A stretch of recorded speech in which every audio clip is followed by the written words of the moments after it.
Hey, hi everyone. In this video, we are going to discuss about Panchayati Raj system. और अगर आपको book prefer करनी है तो आप क्लास 6 की सोशल एंड पॉलिटिकल लाइफ की जो बुक है उसका चैप्टर नंबर 5 को रीड कर सकते हैं। और अगर आप वो चैप्टर रीड करते हैं आफ्टर वॉचिंग दिस वीडियो तो आपके सारे कंसेप्ट बिल्कुल क्लियर हो जाएंगे। 99% मैं आपके ट्राई करूँगी कि इसी वीडियो में बिल्कुल क्लियर हो जाएं with additional information. So without wasting any time start करते हैं हम आज का सेशन। आज का हमारा सेशन है पंचायती राज सिस्टम। ठीक है, पंचायती राज सिस्टम में हम क्या क्या पढ़ने वाले हैं। सबसे पहले हम पढ़ेंगे ग्राम सभा क्या है, फिर हम देखेंगे ग्राम पंचायत क्या है, उसके बाद हम थर्ड पॉइंट देखेंगे ग्राम पंचायत का काम क्या है और जो वो काम करती है उसके फंड्स उसको कहाँ से मिलते हैं। फोर्थ पॉइंट हम देखेंगे कि जो पंचायत है लेवल्स ऑफ पंचायत कितने हैं, कितने टायर्स में उनको बांटा गया है, तो ये हम इस चैप्टर में देखने वाले हैं। फिर नेक्स्ट हम देखेंगे कि क्या क्या प्रोविज़न्स हैं जो पंचायत से रिलेटेड हैं और कुछ एडिशनल इन्फॉर्मेशन भी देखने वाले हैं। स्टार्ट करते हैं सबसे पहले ग्राम सभा। अब क्वेश्चन आता है कि ग्राम सभा क्या है। ग्राम सभा जो है मीटिंग होती है और इस मीटिंग में पार्टिसिपेट कौन करता है, जो भी 18 साल का है या फिर 18 साल की आयु से बड़ा है, सबसे पहले वो होगा मेंबर ऑफ ग्राम सभा। और उनकी जो ग्रुप मीटिंग होती है और कंडक्ट की जाती है वो किसके प्रेजेंस में, वो की जाती है पंचायत प्रेसिडेंट, जिसको हम गांव में सरपंच भी बोलते हैं। तो सरपंच की अध्यक्षता में जो मीटिंग कराई जाती है उसको हम ग्राम सभा बोलते हैं। और ग्राम सभा में 18 साल या उससे बड़ी आयु वाले जो भी एडल्ट होते हैं वो सब मेंबर कहलाते हैं। ये पॉइंट क्लियर हो गया। ठीक है, फिर हमने देखा ग्राम सभा मीटिंग का जो हेड होता है वो कौन होता है, पंचायत प्रेसिडेंट, जिसको हम सरपंच भी बोलते हैं। और इसके साथ साथ कुछ पंच भी होते हैं और इनको हम बोलते हैं, इन दोनों के ग्रुप से बनता है विलेज पंचायत या फिर ग्राम पंचायत। हमने देखा एक तो सरपंच होता है, ठीक है, सरपंच के साथ साथ कुछ पंच होते हैं, ये दोनों मिलके इनसे बनती है ग्राम पंचायत। जैसे कि हमें पता है एक गांव है, ठीक है, वो कुछ एरियाज़ में डिवाइडेड है, स्मॉलर एरियाज़ में। जैसे ये एक बड़ा गांव है, अब इसको ऐसे डिवाइड कर दिया, ठीक है, तो जो ये छोटे छोटे पार्ट्स बने हैं ना, इनको हम क्या बोलते हैं, इनको हम बोलते हैं वार्ड्स। जो स्मॉलर एरिया में डिसाइड होता है उसको हम बोलते हैं वार्ड्स। अब हर एक वार्ड से जो भी अडल्ट हैं वो अपना वार्ड मेंबर चुनेंगे, जिनको हम पंच भी बोल देते हैं। पंच को वार्ड मेंबर भी बोला जाता है, ये दोनों के सिनोनिम्स हैं। एक वार्ड मेंबर उन्होंने चूज़ किया और वो इस विलेज पंचायत या ग्राम पंचायत का पार्ट होता है। ठीक है, तो वार्ड्स आपको समझ आ गया होगा। फिर हम देख चुके हैं ग्राम सभा क्या होती है, मीटिंग होती है, जो भी 18 वर्ष की आयु से ऊपर हैं वो ग्राम सभा के मेंबर होते हैं। और ये मीटिंग किसकी अध्यक्षता में होती है, सरपंच की अध्यक्षता में होती है। और उसके साथ साथ पंच होते हैं, जिनको हम वार्ड मेंबर भी बोल सकते हैं। और वार्ड्स क्या होते हैं, जब किसी गांव को छोटे छोटे एरिया में बांटा जाए और वहाँ के लोग अपने एरिया से किसी एक बंदे को रिप्रेजेंट करके भेजते हैं एज अ वार्ड मेंबर। उसके बाद most important question, village panchayat कितने सालों के लिए काम करती है। एक बार बन गई तो नॉर्मल होता है 5 ईयर्स, ठीक है, 5 साल तक वो अपना सारे काम करेगी। अगर बहुमत में जो भी आता है वो 5 साल तक काम करने वाले हैं। अगर बाय चांस वो डिज़ोल्व हो जाती है किसी भी कारण से, तो उसके इलेक्शंस कंडक्ट कराए जाते हैं। जब से वो डिज़ोल्व होती है जिस पॉइंट से, उसके 6 महीने के अंदर वो इलेक्शन कंडक्ट दोबारा होते हैं और फिर दोबारा नई विलेज पंचायत बनाई जाती है। नेक्स्ट हम देखते हैं ग्राम पंचायत के इलेक्शंस जो होते हैं उनमें कितनी वर्ष की आयु वाले लोग पार्टिसिपेट कर सकते हैं टू बिकम सरपंच या फिर वार्ड मेंबर्स। तो ये होती है 21 ईयर्स की एज। अगर आप 21 साल की आयु आपकी हो चुकी है तो आप सरपंच के लिए अप्लाई कर सकते हैं, इलेक्शन अपनी क्या नाम है, इलेक्शन में पार्टिसिपेट कर सकते हैं। यहाँ तक आई होप आपको क्लियर हो गया होगा। फिर हमने देखा जब ये मीटिंग होती है ग्राम पंचायत की, पंच और जिसमें पंचायत प्रेसिडेंट पार्टिसिपेट करता है और ग्राम सभा के मेंबर्स पार्टिसिपेट करते हैं, तो इन सब का लेखा जोखा कौन रखता है? जैसे अभी आपने देखा होगा हाँ कि कहीं पे हम एक रूम में कैमरा फिक्स कर देते हैं, तो उस कैमरा जो है पूरा रिकॉर्ड करता रहता है कि हाँ इस रूम में कौन आ रहा है, अंदर कौन जा रहा है, किसने किस टाइम पे एंट्री की है। तो ऐसे ही जो हमारी सरकार होती है वो एक बंदे को भेजती है जिसे हम सेक्रेटरी बोलते हैं और या फिर ग्राम सचिव भी बोलते हैं। और इस पॉइंट से मेरे को एक याद आई है, एक web series, panchayat web series. Already 2 season इनके आउट हो चुके हैं, काफ़ी अच्छी वेब सीरीज़ है। आपको इस टॉपिक से वो काफ़ी रूबरू कराएगी, आपको रियल फील देने वाली है कि हाँ ग्राम पंचायत में कैसे कैसे काम होता है, तो आपको वो ज़रूर देखनी चाहिए। हाँ, तो हम अभी पॉइंट पे चलते हैं। जैसे वो कैमरा रिकॉर्ड कर रहा था रूम में कौन आ रहा है कौन जा रहा है, ऐसे ही जो इन तीनों की मीटिंग होती है, ग्राम सभा और ग्राम पंचायत, इन सब की देखा जोखी कौन करता है? वो करता है सेक्रेटरी या फिर ग्राम सचिव। और इसी का जो फंक्शन होता है वो होता है कि ये मीटिंग बुलाता है, ग्राम सभा की भी मीटिंग यही बुलाता है और विलेज पंचायत या फिर ग्राम पंचायत की मीटिंग भी यही बुलाते हैं। और ये साथ में रिकॉर्ड्स रखते हैं कि हाँ रोड बनाने के लिए क्या कुछ डिसीजन लिया गया है, वाटर मैनेजमेंट के लिए क्या डिसीजन लिया गया है, तो ये सारे रिकॉर्ड्स सेक्रेटरी रखते हैं। फिर हम चलते हैं कि जैसे कि इस बुक में एक स्टोरी डिस्कस की गई है कि पानी की कमी है, तो उसके लिए लोग डिसाइड करते हैं कि क्या कुछ करना चाहिए, दूसरे गांव से पाइप लेके आना चाहिए या फिर हमें जो हमारे बोरवेल्स हैं उनको थोड़ा और डेप्थ में उनको खोदना चाहिए। सो ऐसे ऐसे सब अपने अपने राय देते हैं और उसी के लिए फाइनली क्या होता है, वो जब डिसाइड नहीं कर पाते हैं, कोई एक बंदा उनको वाटरशेड मैनेजमेंट के बारे में बताता है, तो वो फिर इस चीज़ को अप्लाई करने के लिए, इम्प्लीमेंट करने के लिए वो एक ऑफिसर के पास जाते हैं जिनको हम बोलते हैं BDO, और इसकी फुल फॉर्म होगी ब्लॉक डेवलपमेंट ऑफिसर। अब ब्लॉक क्या होता है? जैसे गांव हो गया, एक गांव है और उसके आसपास 4-5 गांव और हैं, उन सभी गांवों को मिला के उन गांव का एक हेड होता है ब्लॉक लेवल पे, जिसको हम बोल देते हैं ब्लॉक डेवलपमेंट ऑफिसर। वो ही सारी स्कीम्स को इम्प्लीमेंट करवाते हैं कि कैसे कुछ क्या करना चाहिए।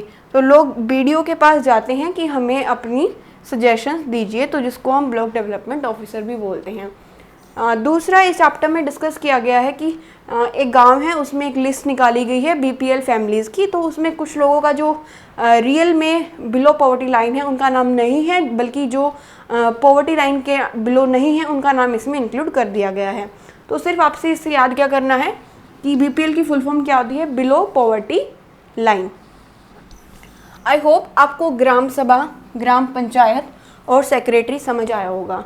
अब मैं एक क्वेश्चन पूछने वाली हूँ, इन सब में से आपको बताना है 3 ऑप्शंस हैं, ग्राम सभा के मेंबर्स, और साथ में second option is gram panchayat and third option is secretary.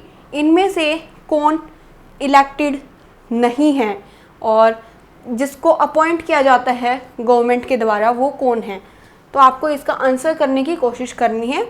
और लास्ट वीडियो में मैंने क्वेश्चन पूछा था कि DPSP को कहाँ से बोरो किया गया है। आप सभी ने काफ़ी अच्छा रिस्पॉन्स दिया है। DPSP को हमने बोरो किया है आयरलैंड से। नेक्स्ट हम चलते हैं, हमने देखा कि ग्राम सभा और ये विलेज ग्राम सभा के जो मेंबर्स होते हैं वो विलेज पंचायत को, ग्राम पंचायत को इलेक्ट करते हैं, चुनते हैं एज अ रिप्रेजेंटेटिव, और इसी वजह से जो ग्राम पंचायत होती है वो ग्राम सभा के लिए रिस्पॉन्सिबल होती है। उन्हें ये बताना पड़ता है कि गांव में क्या क्या डेवलपमेंट हुई है और क्या कुछ हम आगे करने वाले हैं। सो आप ये कंसेप्ट बिल्कुल यहाँ से क्लियर कर सकते हैं और मैंने अपनी तरफ से पूरी कोशिश की है आपको समझाने की। So without wasting any time next topic पे चलते हैं कि कुछ स्टेट्स में ऐसा होता है, कुछ गांव मिलके एक कमेटी बना लेते हैं। ठीक है, कमेटी बनाई उन्होंने और उसमें कुछ मेंबर्स जो ग्राम सभा के हैं वो भी पार्टिसिपेट करेंगे और कुछ मेंबर्स जो ग्राम पंचायत के हैं वो भी पार्टिसिपेट करेंगे, और दोनों मिलके किसी टास्क को करने वाले हैं, किसी स्पेसिफिक काम को करेंगे कि हाँ गांव में हमें ये डेवलपमेंट चाहिए तो हम ये करने वाले हैं। सो हमने ये देखा। फिर अब हम नेक्स्ट चलते हैं कि ग्राम पंचायत का काम क्या होता है। जैसे सड़कें बनवाना, पानी के सोर्सेज लेके आना, और उसके बाद जो लोकल टैक्सेस हैं कुछ टैक्सेस कलेक्ट करना, उन कुछ टैक्सेस लगाना, और साथ में जो गवर्नमेंट ने स्कीम्स निकाली हैं उनको अपने गांव में एग्जीक्यूट करना, इम्प्लीमेंट करना। ये सारे काम का किसके होते हैं? ग्राम पंचायत के होते हैं। अब इन सभी कामों को करने के लिए क्या चाहिए, रुपया चाहिए। तो कहाँ से आता है, तो खुद की जेब से तो निकालेंगे नहीं कि हाँ भाई हम अपनी जेब से निकाल रहे हैं और फिर हम डेवलपमेंट करेंगे। तो ये आता है मेनली जब वो टैक्स का कलेक्शन करते हैं मार्केट प्लेसेस से, जो कोई दुकान खोल के बैठा है वहाँ से, कोई घर बनाता है फर्स्ट टाइम तो उनसे, और फिर नेक्स्ट आता है कुछ स्कीम्स होती हैं जिनके अंडर गाँवों को फंड्स भेजे जाते हैं, तो उनका यूज़ करके वो काम करते हैं। नेक्स्ट जो है डोनेशन भी एक वे है, अगर आपके गांव में सब डोनेशन मिलके करते हैं तो उससे भी ग्राम पंचायत मिलके काम करती है गांव की डेवलपमेंट के लिए। नेक्स्ट अब हम देखते हैं कि 3 लेवल्स ऑफ पंचायत कैसे आए, उसका पास्ट क्या था, क्या रहा था मतलब। तो सबसे पहले हमें देखना पड़ेगा पंचायत राज सिस्टम संविधान के कौन से पार्ट में है। तो ये है पार्ट 9 में, ठीक है। किस में है, पार्ट 9 में। जैसे हमने डीपीएसपी देखा था पार्ट 4 में था, फंडामेंटल राइट देखा था पार्ट 3 में था, ऐसे ही पंचायती राज सिस्टम किस पार्ट में है, पार्ट 9 में है। और इसका जो इससे जो आर्टिकल है वो कौन सा आर्टिकल पंचायती राज सिस्टम से रिलेटेड है, तो वो है आर्टिकल 243। और पंचायती राज सिस्टम की वजह से एक नया शेड्यूल को जोड़ा गया था जो कि था 11th शेड्यूल, जिसको हम हिंदी में अनुसूची भी बोलते हैं। और ये किस अमेंडमेंट से आई थी, किस संशोधन से आई थी, ये आई थी 73rd कॉन्स्टिट्यूशनल अमेंडमेंट एक्ट 1992 के तहत। अब इसमें आने के बाद, इस सूची में आने के बाद स्टेट्स के लिए कंपलसरी हो गया था कि आपके राज्य में पंचायती राज सिस्टम को फॉलो करना पड़ेगा, ठीक है। बट उससे पहले यही चीज़ सेम इसका जिक्र किया गया था आर्टिकल 40 में, जो कि डीपीएसपी में आता है, directive principle of state policies में आता है। उसमें था ग्राम पंचायत का जिक्र, बट उसमें क्या था, कंपलसरी नहीं था स्टेट्स पे कि आपको इस सिस्टम को फॉलो करना ही पड़ेगा, लेकिन इस अमेंडमेंट के तहत इसको कंपलसरी कर दिया गया। फिर हम आते हैं कमिटीज़ पे। तो कुछ कमिटीज़ बनाई गई थी, उनमें से सबसे पहले जो एक कमेटी थी वो एस्टेब्लिश होती है 1956 में, जिसका नाम है बलवंत राय मेहता कमेटी, और इसने अपनी रिपोर्ट को पब्लिश किया था 1957 में। और उसी के तहत ये पाया गया था कि जो पंचायत है उसको हम 3 लेवल्स में डिवाइड करेंगे, 3 टायर में डिवाइड करने वाले हैं, और इसको इम्प्लीमेंट किया गया था 1 अप्रैल 1958 से। और उसी के तहत फिर ये 3 लेवल्स ऑफ पंचायत आ गए थे, विलेज लेवल, ब्लॉक लेवल और डिस्ट्रिक्ट लेवल। अब हम विलेज लेवल पे क्या बोलते हैं पंचायत को, ग्राम पंचायत, ठीक है, या फिर विलेज पंचायत भी बोल देते हैं। फिर ब्लॉक लेवल पे हम क्या बोलते हैं, हम बोलते हैं जनपद पंचायत या पंचायत समिति, ठीक है। और डिस्ट्रिक्ट लेवल पे हम क्या बोलते हैं, डिस्ट्रिक्ट लेवल पे बोलते हैं हम जिला परिषद या फिर जिला पंचायत, ठीक है। तो ये 3 लेवल हैं। इसमें सबसे छोटा कौन सा आ जाता है, विलेज, उसके ऊपर कौन होता है, ब्लॉक, और फिर होता है डिस्ट्रिक्ट। अब जो मेन डिस्ट्रिक्ट लेवल पे जो जिला परिषद होती है वो ही सारे डेवलपमेंटल प्लान्स को, जो भी डेवलपमेंटल प्लान्स आते हैं उनको इम्प्लीमेंट कराती है। किसकी हेल्प से, ब्लॉक समिति, जो ब्लॉक है, जनपद पंचायत और पंचायत समिति की हेल्प से डेवलपमेंटल प्लान्स को इम्प्लीमेंट कराती है और रेगुलेट करती है। किस चीज़ को रेगुलेट करती है, मनी को, कि कितना पैसा किस गांव के पास जाएगा, किस गांव को कितना पैसा मिलने वाला है। तो ये सब काम कौन करते हैं, डिस्ट्रिक्ट लेवल पे किया जाता है, किसकी हेल्प से, ब्लॉक लेवल के या फिर पंचायत समिति की हेल्प से किया जाता था। सो ये 3 लेवल्स हमने डिस्कस किए। उसके बाद लास्ट एंड इम्पॉर्टेंट पॉइंट जो है कि हमारे संविधान में ये मेंशन किया गया है कि हर एक स्टेट के पंचायत राज सिस्टम को लेके खुद के अपने लॉज हो सकते हैं। सो स्टेट टू स्टेट जो लॉज हैं, कानून हैं पंचायती राज सिस्टम के लिए, वो वेरी कर सकते हैं। And this is the last and final point of this class. And last question आप सब के लिए है कि पंचायती राज डे हम कब सेलिब्रेट करते हैं। Please don't forget to answer this question and try to answer this in the comment section. Do subscribe, like